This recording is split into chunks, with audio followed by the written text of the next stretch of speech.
बारामतीसारख्या ठिकाणी जिथं विकास विकास विकास बोलला जातो, किती विकास केलाय पवारांनी, तिथं निव्वळ एक सरळसोट डांबरी पट्टा एक रनवे म्हणून वापरला जातोय, याला म्हणतात विकास. आणि तो पट्टा कसला आहे तर तो टेबल टॉप म्हणजे सपाट जमिनीवर नाही तर एका टेकडीवरच्या पठारावर आहे. तिथं जेट लँडिंगला परवानगी देणं म्हणजे महाराष्ट्रात अशा आणखी अपघातांना निमंत्रण देणं आहे. प्रायव्हेट प्लेन्स वापरणाऱ्या राजकीय नेत्यांना मृत्यूच्या दरीत ढकलण्याची एक योजना तर नाही ना.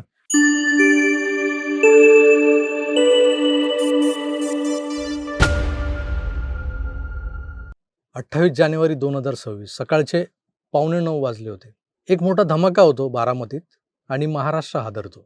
कारण उपमुख्यमंत्री अजितदादा पवार ज्या खाजगी जेटनं बारामतीत उतरत होते, ते विमान मृत्यूच्या खाईत काहीशे फुटांच्या उंचीवरून कोसळलं होतं.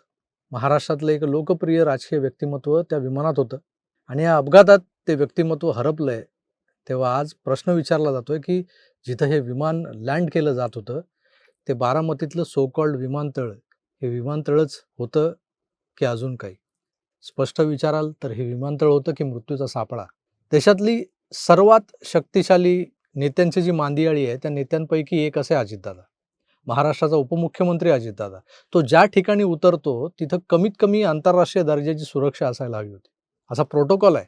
पण अजित पवारांचं विमान जिथं उतरवलं गेलं ते काय एअरपोर्ट अथॉरिटी ऑफ इंडियाचं विमानतळ नाहीये, तर ती मूलतः फक्त एक धावपट्टी आहे, डांबरी धावपट्टी. तीही MIDCच्या मालकीची, ज्याला तांत्रिक भाषेत म्हणतात रनवे. आणि हा रनवे होता एका टेकडीवर, ज्याला टेबल टॉप रनवे असं म्हणता येईल. खरं तर हा टेबल टॉप रनवे म्हणजे साक्षात मृत्यूच्या दाढेत लोटण्यासाठी उभा केलेला एक रस्ताच. काल जी दुर्घटना घडली त्या बारामतीतली MIDCची धावपट्टी ही टेबल टॉप रनवे. विशेष म्हणजे हा रनवे बनवताना ज्या टेकाडावर बनवला आहे त्या रनवेच्या शेवटी जमीन नाही आहे, तर तिथे टेकडी संपते आणि पुढे थेट दरी आहे, खोल दरी. असाच टेबल टॉप रनवे असलेल्या मंगळुरू कोझिकोड इथल्याही ठिकाणी असाच एक अपघात झालेला तुम्हाला आठवत असेल. प्लेन क्रॅश नंतर इथंही लोक होरपळून मेलेत. तर भूतकाळात घडणाऱ्या या घटना आपण एवढ्या लवकर विसरतो आणि पुन्हा त्याच प्रकारची टेबल टॉप रनवे टेकडीवरची धावपट्टी यावेळेस अजित पवारांसाठी वापरली जाते.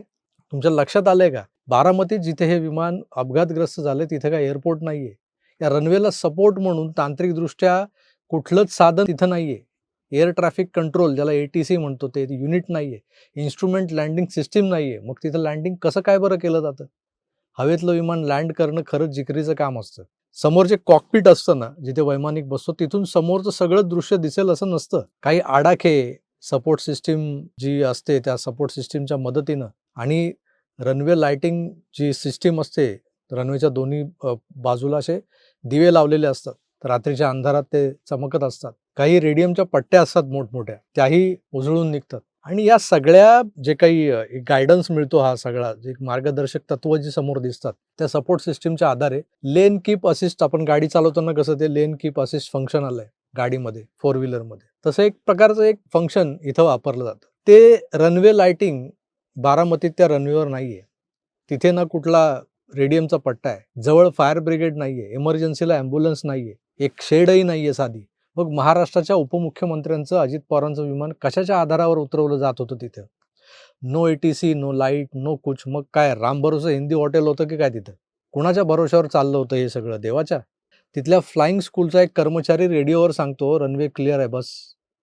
हे काय ATS नाहीये ना? अहो हा तर सरळ सरळ जुगार आहे, जुगार. आणि तो जुगार पण कोणाच्या जीवावर खेळताय तुम्ही आणि कोणाच्या मोबदल्यात खेळला जातोय? तर राज्याच्या DCMच्या जीवावर. आता लक्षात घ्या की हा अपघात कसा झाला असेल, अगदी शेवटच्या सेकंदाला काय घडलं असेल. तर सकाळी धुक्यामुळं ती टेबल टॉप रनवेची धावपट्टी विजिबल नव्हती. तुम्हाला एक चित्र दाखवतोय स्क्रीनवर. त्या चित्रातून तुम्हाला अंदाज येईल की प्रत्यक्षात जी धावपट्टी ज्याला म्हणतोय रनवे म्हणतोय तो दिसतोय का? आणि ती दिसत नसल्यामुळं आधीच कॅप्टननं हवेतल्या हवेत 2दा गोल चक्कर मारल्या होत्या उतरण्याआधी. अपेक्षित असलेल्या जागी त्याला रनवेची पट्टी दिसणं जरुरी होती, पण ती दिसत नव्हती. कारण काय? तर त्या रनवेच्या दोन्ही बाजूला नसलेले रनवे लाइटिंग. ही पहा धावपट्टी असं दाखवायला तिथं काहीच नव्हतं. हा पहिला धक्का. दुसरं म्हणजे ऑप्टिकल इल्युजन. नाव ऐकलं असेल, ही टर्म ऐकली असेल तुम्ही. वैमानिकाला प्रत्यक्ष धावपट्टी दिसत नसताना तशीच दिसणारी एखादी एअरस्ट्रीप, तिचा भास व्हावा, याला ऑप्टिकल इल्युजन म्हणतात. सोबत एक फोटो दाखवतोय तो बघा. काय असतं ऑप्टिकल इल्युजन? प्रत्यक्ष रनवे किती लांब होता, पण त्या रनवे लगतचा उतार हाच एक प्रकारचा पट्टा दिसतोय, जी वरून ऑप्टिकल इल्युजन क्रिएट करतोय. या भासमान रनवेमुळं घात झाला. कॅप्टननं लँडिंगची तयारी केली. खरी धावपट्टी वेगळ्याच बाजूला होती. त्या जिथं विमान कोसळलंय, तिथंच एक धावपट्टी आहे किंवा तीच धावपट्टी असं समजून वैमानिक तिथं उतरण्याची तयारी करू लागला.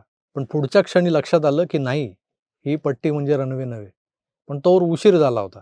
जमिनीकडे झेपावण्याच्या शेवटच्या क्षणी विमानानं पुन्हा वर उडण्याचा प्रयत्न करताना विमानाच्या डावीकडे तोल गेला. लिफ्ट कमी झाली, जी उचलायला हवी होती. स्टॉल झालं एक प्रकारचं आणि 8:46 विमान वाकडं होत रनवेच्या शेजारच्या त्या घडीत आदळलं. ठिकऱ्या झाल्या. आगीचे लोळ हवेत उसळले. आतल्या 5 मानवी देहांना अस्ताव्यस्त करत, भाजून काढत काळानं घाला घातला. लोक याला अपघात म्हणत असतील मित्र, पण हा अपघात नव्हता, हा सिस्टीमने केलेला मर्डर होता. आता पायलटचं चारित्र्य आणून सुरू झालं एका बाजूला, की तो बेवडा होता, दारू पिऊन फ्लाय करायचा. ही पायलटची चूक नाही. हे जे काही झालंय ती पायलटची चूक नाही. ही त्या तकलादू रनवेची रचनाच अशी आहे. हा रनवे बनवणाऱ्या आस्थापनेचा अक्षम्य निष्काळजीपणा आहे यामागे. हा GDCA आणि एअरपोर्ट अथॉरिटी ऑफ इंडियाची अळीमिळी गुपछेळी आहे. खरं तर हा मृत्यूचा सापळा आहे, ज्यात आज अजितदादा पवार सापडले. प्रश्न हा पडतो, की उद्या कोणाचा नंबर असेल? जे काही झालंय त्यावर बोलताना अपघात की घातपात? बाबा वेंगा, लाल किताब, फरांदे बाबा, भविष्यवाणी. आता याच्यातून बाहेर येत आपण सत्य स्वीकारलं पाहिजे, की आजही आपण खरोखरच विकासाभिमुख राज्य आहोत का? हा प्रश्न स्वतःला विचारायला हवा. बारामतीसारख्या ठिकाणी जिथं विकास बोलला जातो, किती विकास केलाय पवारांनी. तिथं निव्वळ एक सरळसोट डांबरी पट्टा एक रनवे म्हणून वापरला जातोय. याला म्हणतात विकास? आणि तो पट्टा कसला आहे, तर तो टेबल टॉप म्हणजे सपाट जमिनीवर नाही, तर एका टेकडीवरच्या पठारावर आहे. तिथं जेट लँडिंगला परवानगी देणं म्हणजे महाराष्ट्रात अशा आणखी अपघातांना निमंत्रण देणं आहे. ही प्रायव्हेट प्लेन्स वापरणाऱ्या राजकीय नेत्यांना मृत्यूच्या दरीत ढकलण्याची एक योजना तर नाही ना? सरकार यावर विचार करील, सकारात्मक विचार करील, अशी आशा आहे, अपेक्षा आहे.